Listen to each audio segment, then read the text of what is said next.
Well, hello, ladies and gentlemen. So after a long-awaited time period, we finally have her back on my channel, and she's here showing us some great secrets about Vedic astrology, especially in her new book, Secrets of Prediction by Joni Patry. So she's joining us today, talking about this and talking about some magical stuff in this book. So you're welcome on my channel. Hi, Kapil. Hello. Good to see you again. I know, finally, it's in a very smooth stream. I know. Well, I wanted to talk about my new book because it's been really a lifetime of work that's in this book. And, you know, when I started writing this book, I wanted to start telling people why and how I got into astrology, because it's, you know, was many, many, many years ago. But really, this is how it began. Yeah. I was watching TV. It was November 21st, 1963. Yes, I was on the planet then. Black and white TVs. I was 8 years old. And I remember this like yesterday. Jean Dixon, you may not know who she was, but she was probably the most prolific psychic that lived in the 20th century. As a matter of fact, so many presidents used her. It's amazing, from Roosevelt to Eisenhower to Nixon. But she came on television and she told President Kennedy, let me remind you, I'm here in Dallas, Texas, told him, do not go to Dallas or you will be assassinated. Yeah, wow. And I remember it. And then the next day, my mother took my sisters out of school to go visit Kennedy as he came to Love Field and walked off the plane. As a matter of fact, in these old television clips, you see him walk right off the plane and into the crowds. And in all those black and white clips, you can see him walk right up to my mother and my sisters. And they, you know, greeted him. Yeah, they're in the old black and white clips. Amazing. So, but then again, the unthinkable happened that day. It was the worst day here, especially in Dallas. And even the doctor who worked on Kennedy to try to save his life lived across the street from us. So it just really, really, you know, was something personal to me. And it stuck with me. How did this woman, how could she foresee the future? And what if President Kennedy had listened to her? That was the question that always loomed in my mind. And, you know, then I went away to college and always thinking about this. I had all these astrology books and tried to study astrology. Everybody thought I was a witch, you know, all that nonsense going on, you know, here in the South. They thought I was a witch. Can you believe those books she reads? And anyway, and that's how I started studying astrology, but it was always about that. So when I wrote this book, I thought I want to look at the most interesting family, I think, in America, which is the Kennedys, because my God, what tragedy and extremes. And it's so well documented on top of that. We have all the dates and times. So I started with looking at Joseph Kennedy's chart, which is the father of all the Kennedys. And one of the things that I thought, you know, there's got to be something in his chart that represents tragedy in relationship to children, because he had 4 children die tragically while he was still alive. Wow. I know. So, yeah. And so I, first of all, got his chart. And in my book, by the way, I might add, the way that I constructed it was I went into the Kennedys in great detail in the second part in terms of how to look at personal predictions in a chart, which I'm going to go over with you in just a second. But the first part of the book was something that I was very compelled to write about, that not very many people write about, and that is, how do you make world predictions? And that is basically what I go over, different world events and how I do it, breaking it down from cycles within cycles, because the first grand cycle that we look at that really determines where we are as humanity is precession of the equinoxes, you know, as it goes through all the 12 signs. Then I break it down to the outer planets. Yes, I think the outer planets are imperative. Absolutely. And they're imperative when you're looking at world events. They really do determine groups of people in terms of generations and world events. Then I break it down to the planets in terms of them, the faster moving planets aspecting the outer planets will key in the time that these long range transits affect. For example, we've been going through a Pluto square Uranus transit for about 3 to 4 years right now. It's about complete. But do you realize that back in the 60s was when there was another really hard aspect between Pluto and Uranus? And many people, you know, they look at, well, Time magazine, it had a picture of all this racial tension and fighting, and it had 1963, and then it had a slash through it, 2015, because it's the same stuff that's going on. These are the cycles. So the way that I make my world predictions is truly the cycles of the planets and how they all work together. The eclipses, the retrogrades of the faster moving planets, Mars, the outer planets, and the grand cycle of precession. That's what this is based on.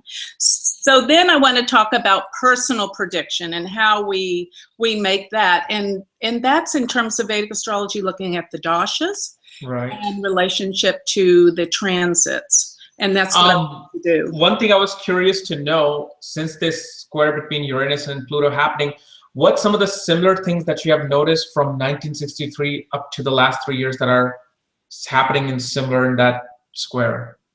Well, it's definitely that square, because you see Pluto is the masses and Uranus is sudden shifts and changes of energy. And of course, when you bring together the social planets, which is Jupiter and Saturn, you're going to see all the big changes in the economy. They determine the economic, social, emotional stuff that goes on, which I have plenty of predictions that I've made recently about the economy based on this. And you know, it's really just bringing it all together, but the mass big events will be determined by the outer planets to the outer planets. So it's not just the Uranus, Pluto, but it's the faster moving planets when they come around to trigger them, that we have the timing of these events. But it's always going to be a breakdown in the controls and the powers with Uranus and Pluto. Pluto is control and power in the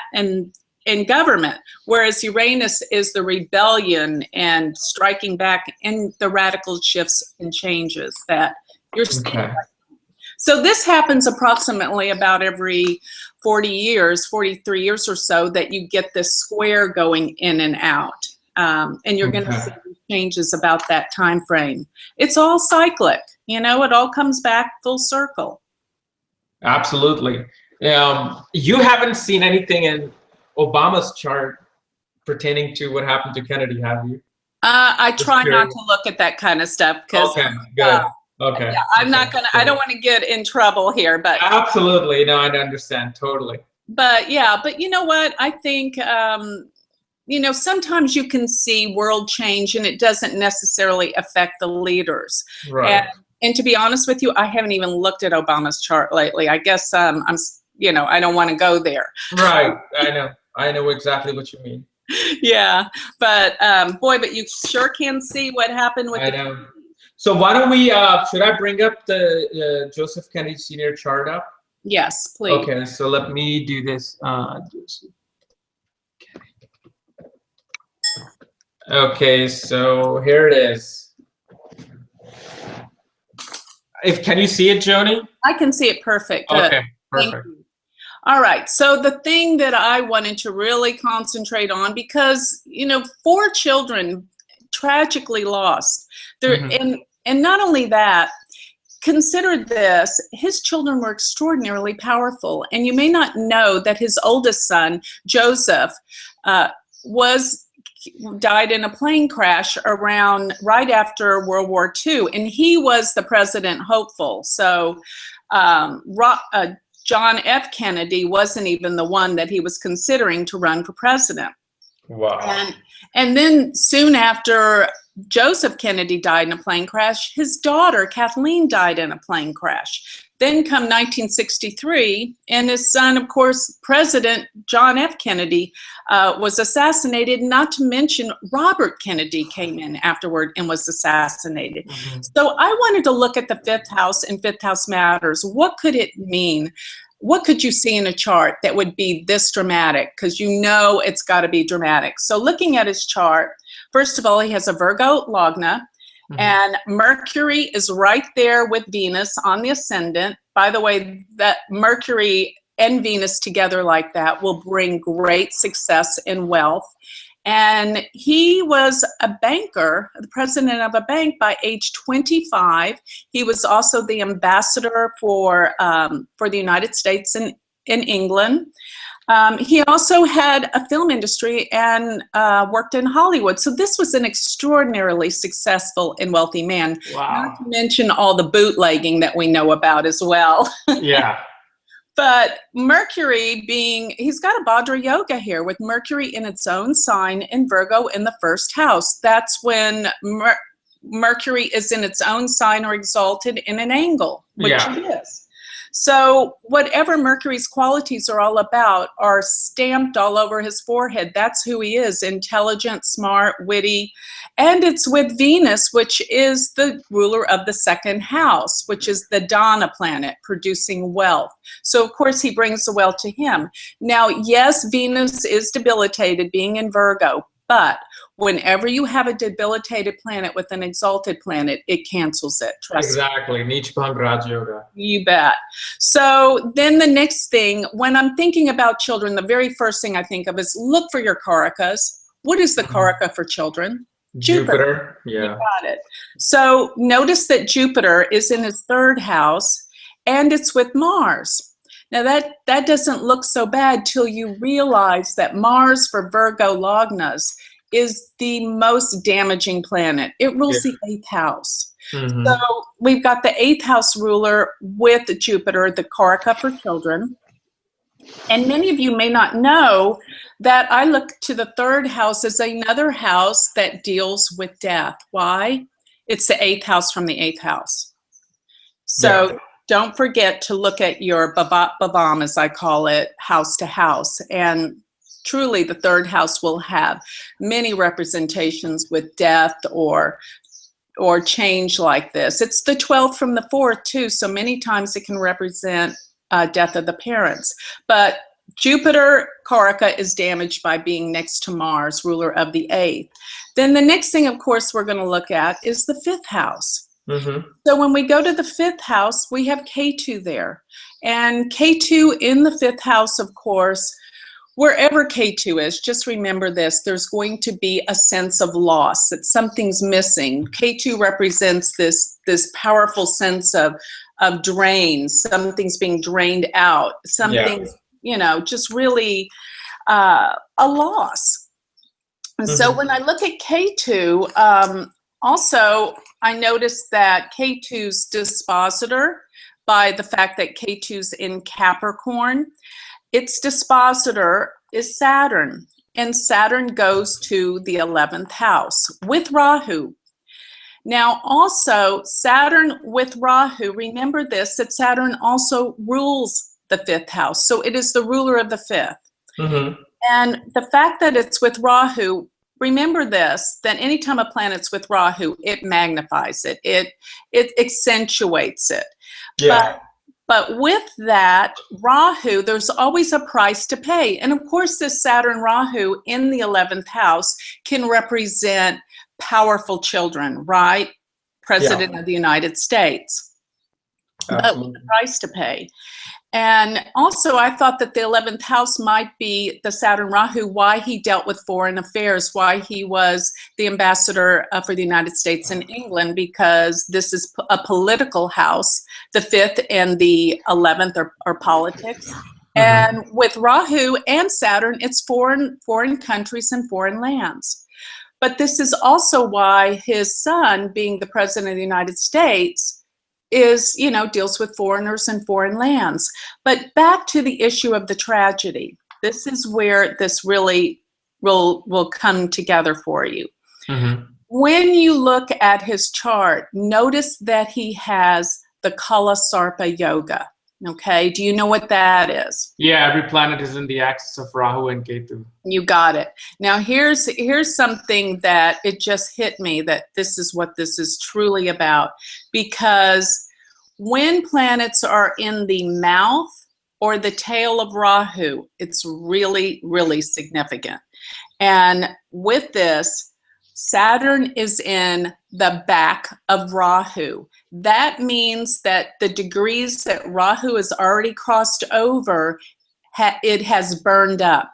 So when you have the Kalasarpa Yoga, or when you have a planet conjunct Rahu, and it is in the mouth of Rahu, it's not as bad. The mouth meaning the degrees that it has not crossed over yet. And remember, the nodes travel backwards. Yeah. So Rahu at 7 degrees of Cancer has already crossed over the 22 degrees Cancer, because remember, when it enters a sign at 29, 20, yeah, 27, it's already crossed over Saturn. So it's in the back of Saturn, meaning it is destroyed. And Saturn is the planet that rules the 5th house of children. So here is the real clincher of why he has had such tragedy with his children. And don't ever forget the power of these nodes. And the Kalasarpa Yoga, remember, deals with a certain fate and destiny, okay? And so then the other thing that I looked at was, okay, Saturn being the ruler of the 5th house, ruling children, what is Saturn's dispositor? It's the moon. Yeah. And the moon is in the 12th house with the sun. So the sun and moon in the 12th house is, radical for issues around loss with whatever these planets indicate. So you see, the reason why I say it's radical, because the sun is the ruler of the 12th and the 12th. So it brings great loss to the planet that's conjuncted, and that's the moon. And the moon is the dispositor of Saturn, ruler of the 5th house. But furthermore, this is what you do whenever you're looking at the different houses in terms of their results. You make that house like it's the 1st house, and you read the entire chart as what that house is going to give out, what results. Right. So if you make the 5th house the 1st house, and you count to the 12th house, you see that, not the 12th, the 8th house from the 5th, you come to the 12th house. Yeah. So always the 12th house, because it's the 8th from the 5th, can represent losses around children. And I get this a lot of times when I'm looking at people's charts, and I notice they have some malefic planets in the 12th house. Many times it's that they go through divorces and their children are taken away through divorce. So don't always get that, it's going to be some terrible tragedy, because many times it's just separation. But still, it is the 8th house from the 5th house. And the sun and the moon, these are the lights of a chart. These are the most important planets. For them to go to the 12th house, 8th from the 5th, can represent tragedy and loss around children. And so those were all the things that I thought really, really brought home why there was such great tragedy around children. Now, if we want to look at the Dasha, see the way that we do the predictions, and this is the way that I look at charts when I'm reading them, and the way that I'm explaining it in my new book is you always look at the Dasha ruler first, and then you look at the Bhukti ruler. And the way that you can see how the Dasha is going to produce its results, you look at the Dasha in terms of it being the 1st house, and you read the Bhukti, the sub-cycle planet, how many houses it goes from the Dasha ruler, and that will give you the sense of what that cycle will be about, okay? So at the time of President Kennedy's assassination, just to jump ahead, looking at his father, Joseph Kennedy's chart, to see what his father experienced, he happened to be, Joseph Kennedy was in Saturn's Mahadasha and Jupiter Bhukti. I call the subcycle the Bhukti, okay? Some people call it the Antara Dasha, but I call it the Bhukti. So if you'll notice, Saturn being the Mahadasha ruler, the first thing that I look for is when you're in a dasha, that transiting planet becomes the most important transit during that entire time you're in that dasha.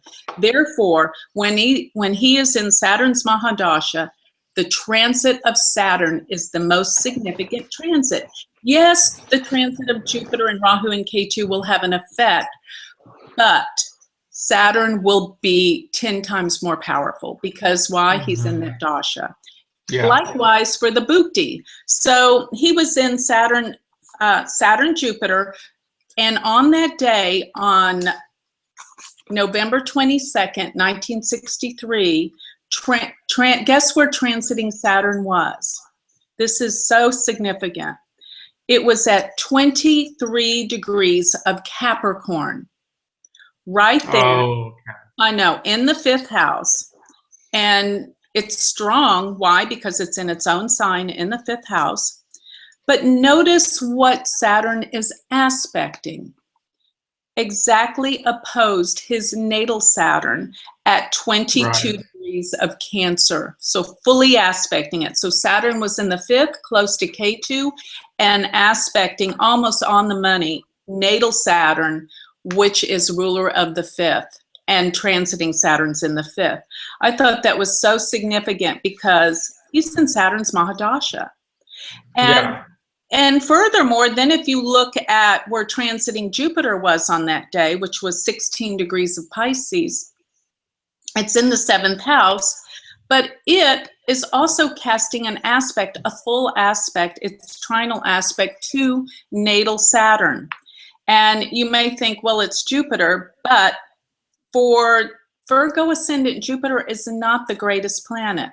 I know you think, well, it rules the 4th and it rules the 7th house, but the way the rules work is when a benefic planet rules angles, aside from the ascendant, it loses its power to do good.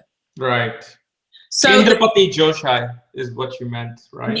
Yes. Yes. So transiting Jupiter is also casting an aspect to the natal Saturn, where transiting Saturn is aspecting.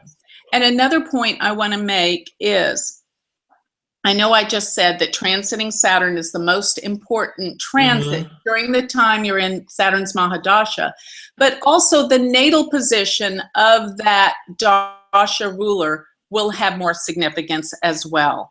And so natal Saturn's being hit as well. Okay, I see. Okay. And then I wanted to add that always remember to look at transits from what? The moon. So that, you know, Chandra Lagna. So if you make the moon the ascendant, you'll notice that transiting Saturn goes to the 6th house from the moon. Right. As well as transiting Jupiter is in the 8th house from the moon.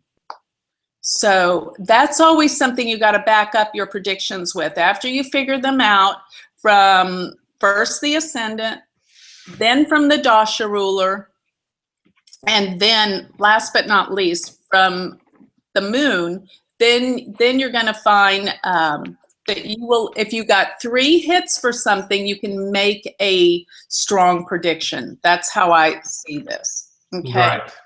So one more thing I might add that I failed to mention was looking at the divisional chart for children.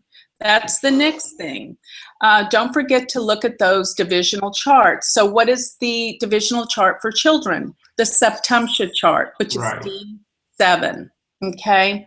So what I usually do with these divisional charts is the first thing is I'll look at the karakas in those charts because of course, Jupiter's the Karaka for children. So when I look at the Septumtia chart, let's see, the D7. Okay, let me see here. Okay, I'm trying to find the D7 here. Okay, and I'm not so familiar with the... Taurus ascendant in Saptamsha? Hold on a second. Yes, here it is. Yes, I have it here, Taurus. You're right. Forgive me, but I'm a South Indian style girl. Oh, okay. I come from the South. So looking at the Taurus ascendant in the Saptamsha chart, here is Jupiter, Karaka for children, right? Mm-hmm. Look at it in the second house, surrounded by malefics. It is surrounded by Mars and Saturn. And in the second house, of course, is a very difficult house considering it's a Marika house. So just with that information, that's enough. But the next thing that you must always remember to do is when you're in a dasha, look at those dashas in the divisional charts. If that's the only thing you do, that's the most important thing to do. So consider the fact of his dasha being Saturn Jupiter. When you go to his Saptamsha chart, there is Saturn and Jupiter together with Mars. And Mars is very malefic for Taurus ascendant, being the ruler of the 12th house. So that's losses around children, you see.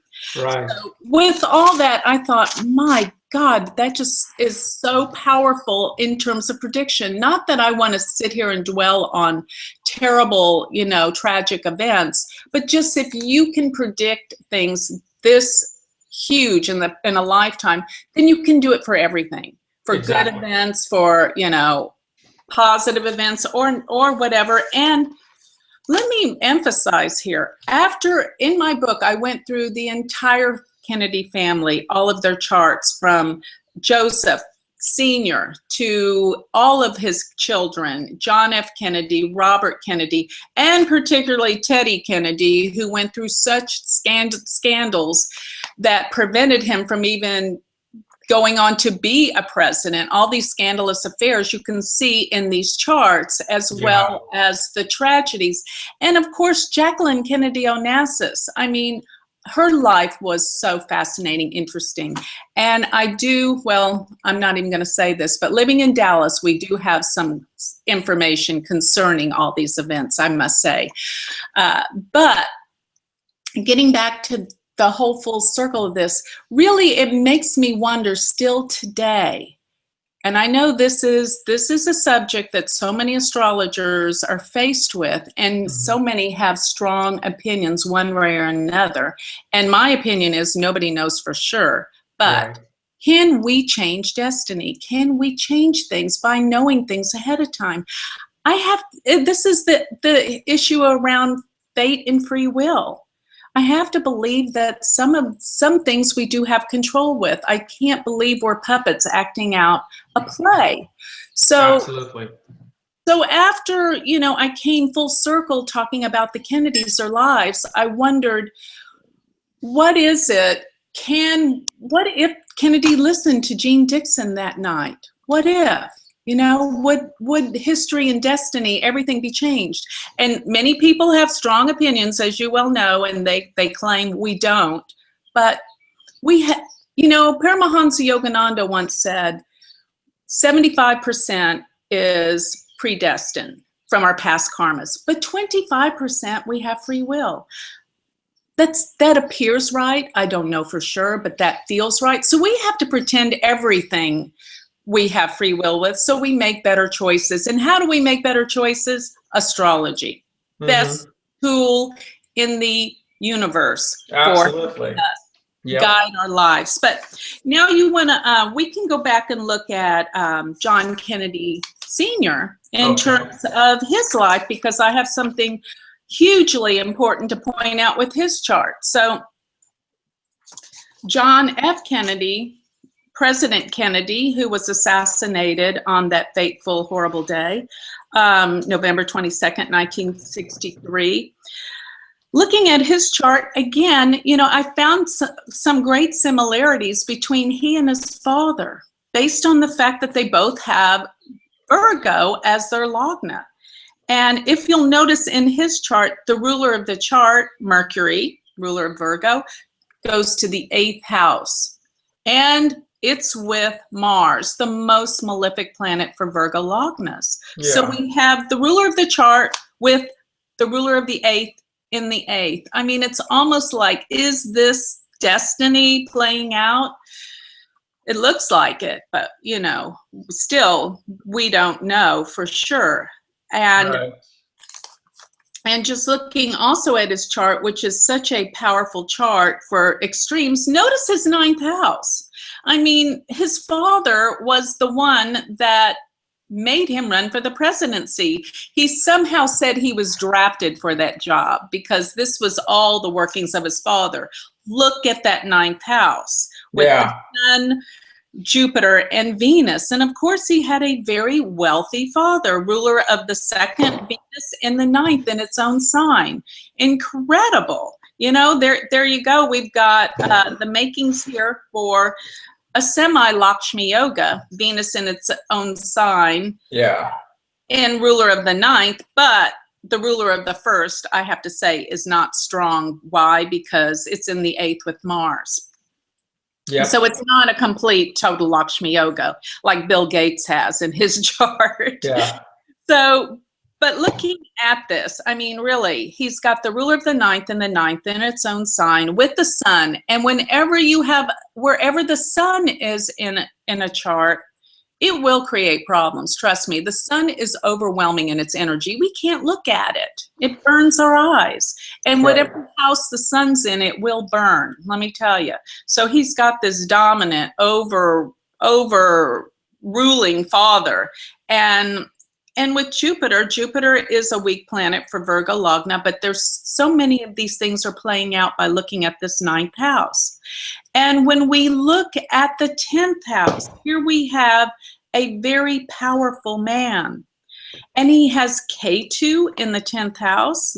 That kind of doesn't make sense till you put in the meaning of Pluto. Pluto is control and power and manipulation. So things actually, I see, were manipulated in terms of him being president, which there's been many rumors about that in the past.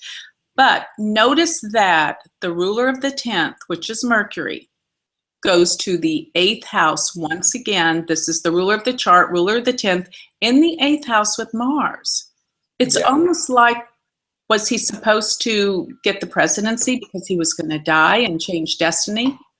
What an interesting thought. Who really knows?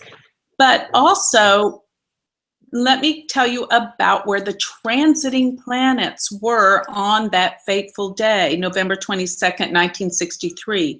Rahu was 18 degrees of Gemini, and of course, K2, 18 Sag. Put those in the chart, and guess what? Here is the culmination of this fate and destiny, where Rahu is conjunct natal K2 in his career house. That's like an eclipse in itself. It blew me away when I saw that. And I have gone back and looked at other presidents that had died in office, and there was the same thing going on. I call this a nodal inversion, actually, where you have Rahu on K2 and K2 on Rahu when they're transiting.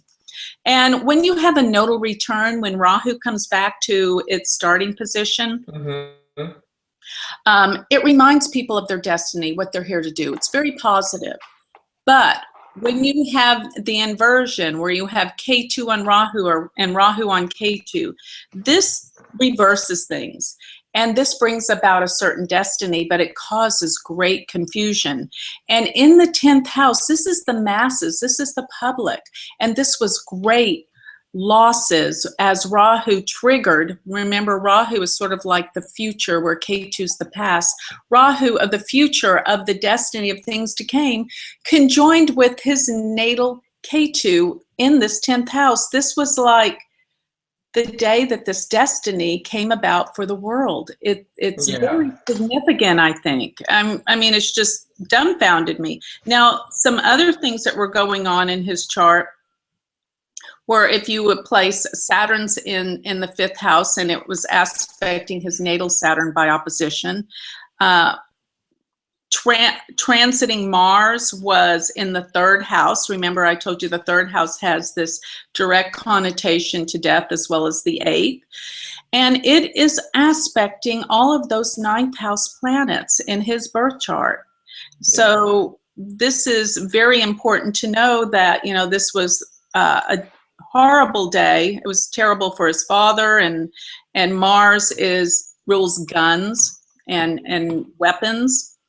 And Mars was very strong that day, being in Scorpio, being in its own sign.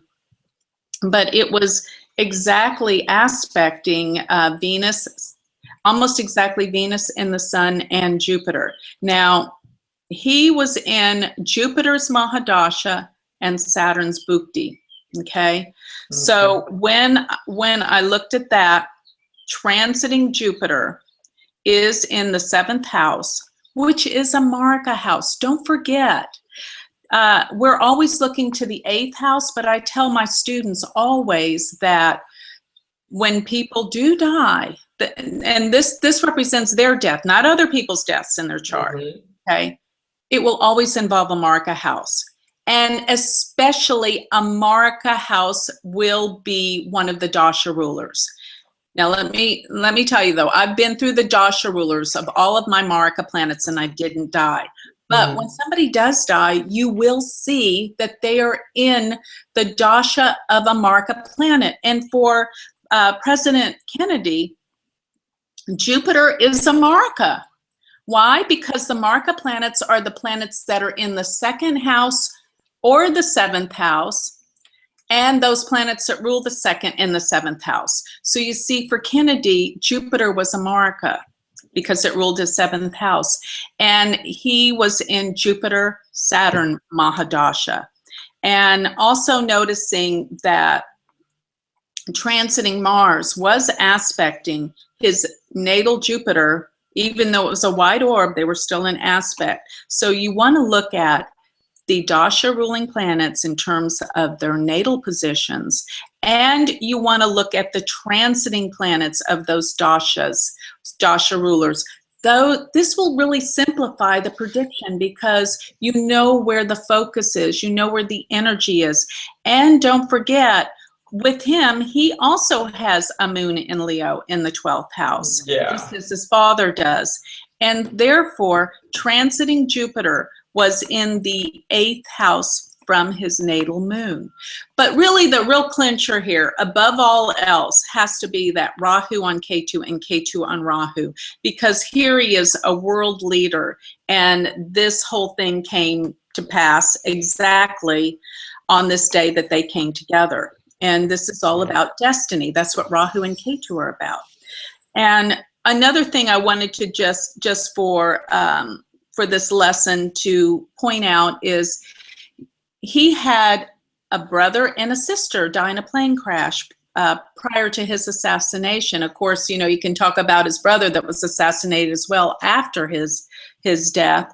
But let's look at the D3, for siblings, the Drekana chart, okay? Do you have that one pulled up? Yeah, it's right there. Okay, good. And I want you to take note that what is the Karaka for brothers and sisters? Mars. You got it. Notice where his Mars is in his D3. It's in the 8th house, and it's with Mercury. So, like I said, when I look at these divisional charts, I take the Karakas for what those divisional charts indicate, and I look at their house placements and their aspects. And that, to me, gives me all the information I need. Also, don't forget, one of the most powerful aspects I believe we have to focus in on when we're looking at prediction, don't forget to look at the trines for Rahu and Ketu. They work like a charm, okay? So even if we go back to looking at President Kennedy's birth chart in terms of the transits, transiting K2, remember, was at 18 degrees of Sagittarius. It's almost exactly casting a trine to his natal moon. Yeah. Okay. Moon, Mars, and Mercury, yeah. Yes. So I never ever forget to look at I call that the full aspect for Rahu and Ketu, 5 and 9. 9, yeah. They aspect the 5th and the 9th placement from where they are. Those are trines. So just like Jupiter, Rahu and Ketu cast trines. So you're going to find that these are the transits at work, and relative to, always remember to look at the Navamsha chart. You never ever should forget to look at the Navamsha. So looking at President Kennedy's Navamsha chart, of course, he's got Virgo ascendant as well there. And I'm looking at the Mars Moon together in the 3rd house. Now, this can also be reminiscent of the loss for his 2 older siblings, because the ruler of the 8th house, Mars, is in the 3rd house of brothers and sisters, and with the moon, okay, which is the most personal planet. And also to consider, just looking at this chart in sense of power, this made him very ambitious with the drive. Mars in the 3rd will make one very ambitious, but it does no favors, no matter what the ascendant is, to have Mars in the 3rd house. When you have the karaka for something in the house, that it indicates it's over the top, too much energy, and causes problems. So there's problems for the brothers and the sisters, according to this chart. But also just looking at his Navamsha chart, Rahu and Ketu. Rahu's in the 1st house, representing a destiny for this person, a specific fate and destiny. That's what I say when I see Rahu in the 1st house. And this is in the Navamsha. Remember, the Navamsha is our 2nd part of life. So this is where this destiny kicked in. And something that we do not quite understand, you know, no one really knows, as they say, who killed President Kennedy. And you can see that, believe it or not, with Neptune being with Rahu in his 1st house, in his Navamsha, because Neptune is a mystery. Neptune are things we'll never know about. Neptune is secrets. And it is with Rahu representing this fate and destiny that he went through in his life. Wow. And you know something else that I don't know that we have time to pull up, but even just talking about Jackie Kennedy Onassis. Yeah.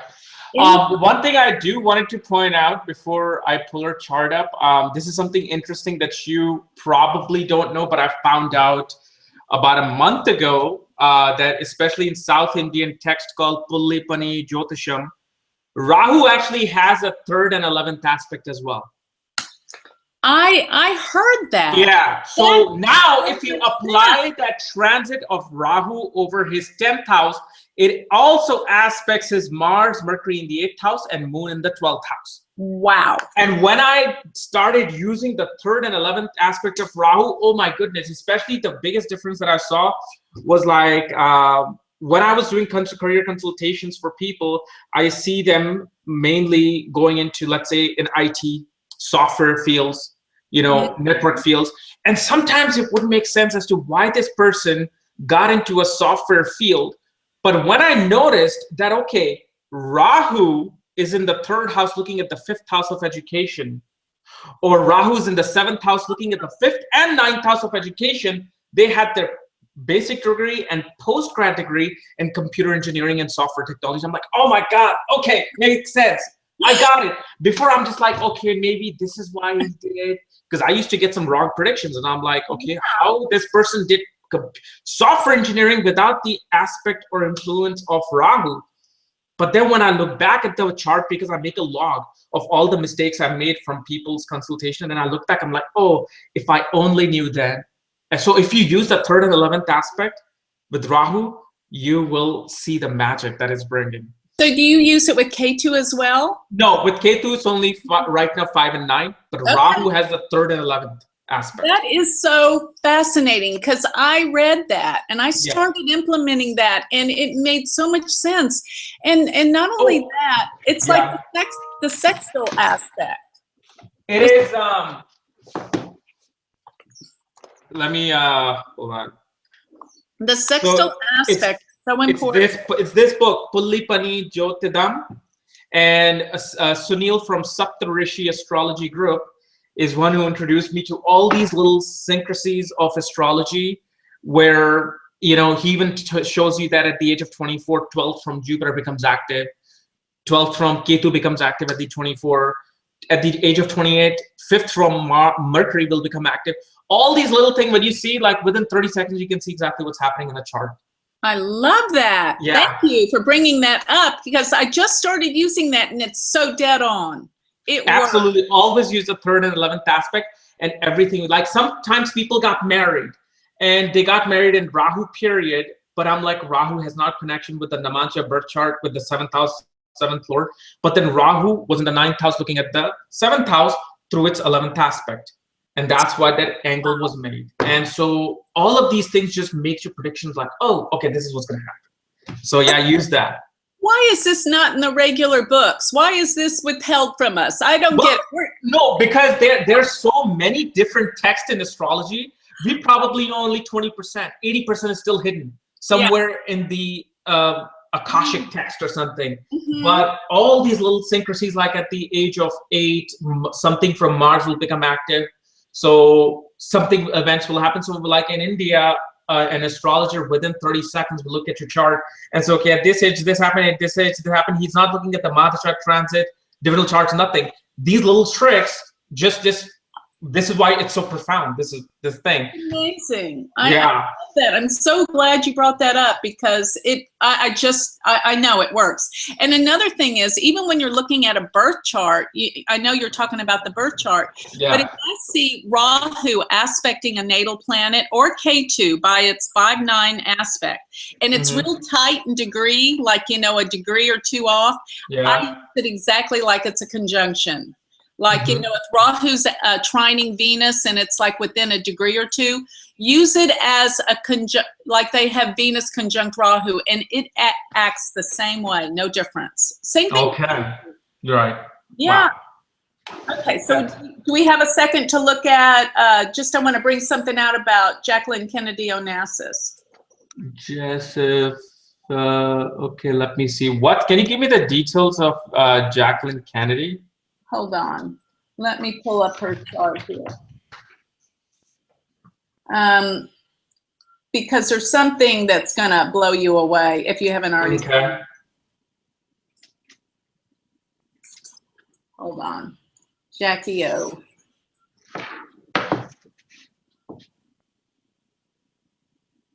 Okay, here we go. She was born July 28th, 1929. Okay. 2:30 p.m., 14:30. 14:30, okay. Southampton, New York. And you should have 25 degrees of Libra as the ascendant.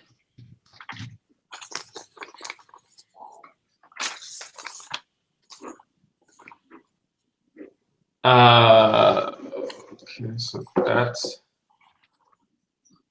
I have to open it again. Okay, let me see here. Can you give me her birth date again? Yes, July 28th. 1929. 1929. At 14:30. And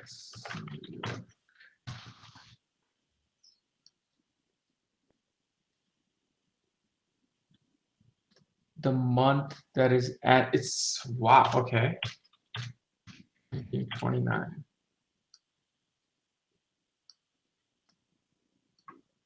Okay, you said she has a Libra ascendant? Yes.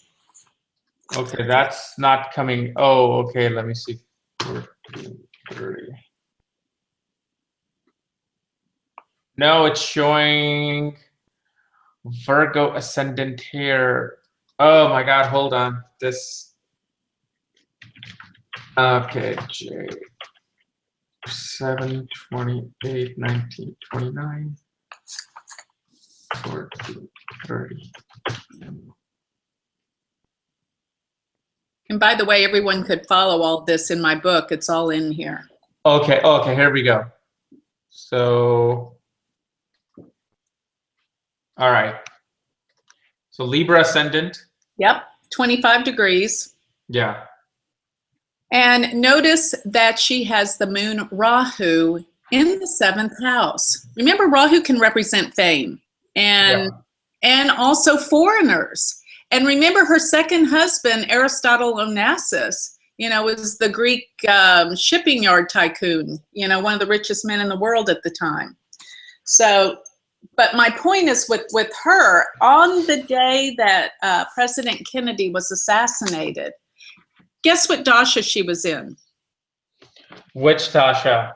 Moon Rahu. Is that blow you away or what? Oh, wow. Yes. Wow. Let me go up here. Okay, 1963. Yeah. 1963. She was in Moon Rahu from July 21st, 1962 through January 20th, 1964. And what a lot of people probably don't realize about her is she had a stillborn baby like about 4 months before President Kennedy was assassinated as well. I mean, she was going through a lot during that time. Oh my God. Yeah, I mean, just incredible tragedy, and you know the reason why she married Aristotle Onassis was because he was the only one that she felt like could give her protection, because she knew darn good and well she couldn't use the police and people in our government, because she was scared to death something was going to happen to her children. And Onassis put her up on her own island, Scorpius, in the Greek islands. But going back to the day that Kennedy was assassinated, she was in Moon Rahu. Look at that Moon Rahu in her 7th house. I think that is so profound to know that.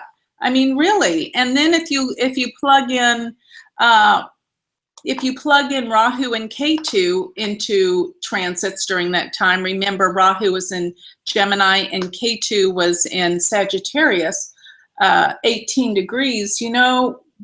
Let's just think about Rahu's, what was it, the 3 and 11 aspect? 3 and 11 aspect, yeah. Well, look at that.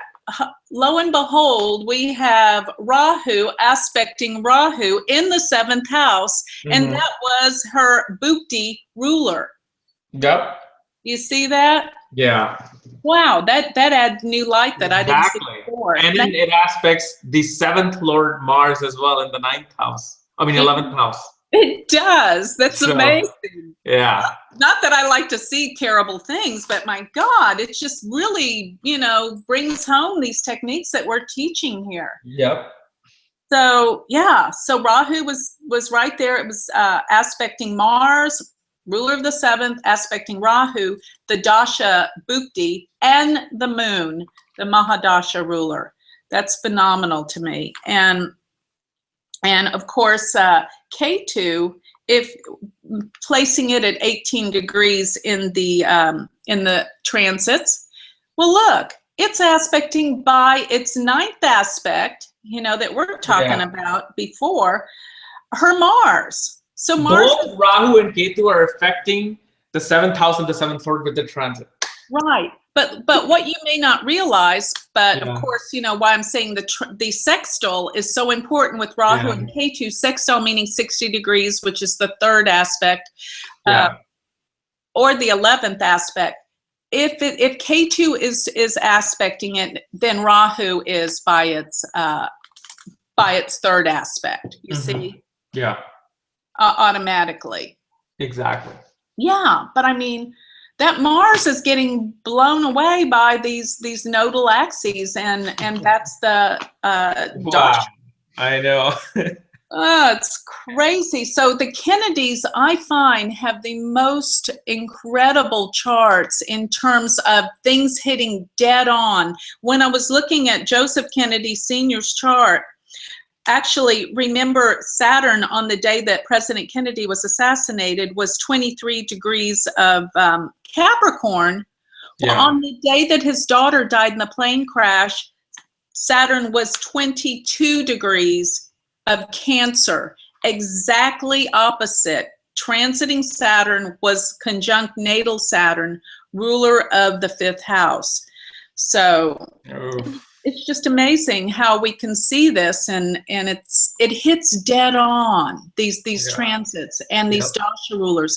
And even when you look to the divisional charts, I go through, in many of these instances, I go to the Trimsumsha chart, which represents tragedies or accidents. I look at the Drekana chart for the brothers and the sisters, the Septumsha chart for children, using these dashas, looking at these transits. Yeah. Astrology, it's all here.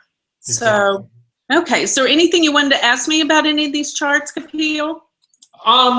No, I mean, you explained it very, very well. I mean, it's like you covered everything, especially with the transit. One thing I also wanted to know was, do you also use like nakshatras and during the Mahadashas, and how the placement of nakshatra may have played out?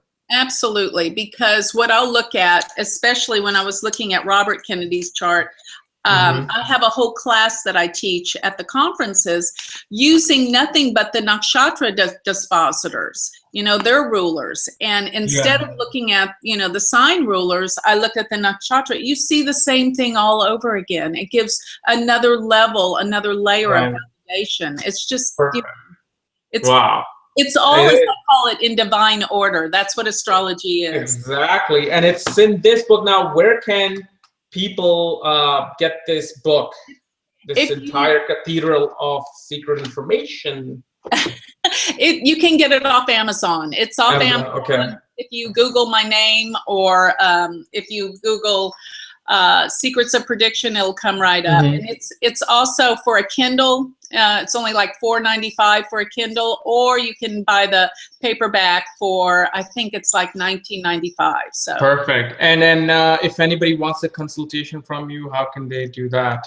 Go to my website, which is galacticcenter.org, and click on schedule a reading. Okay, perfect. Thank you so much, Joni. This was absolutely great fun and a learning experience as always. Thank you. Thank you. Bye-bye. Bye-bye.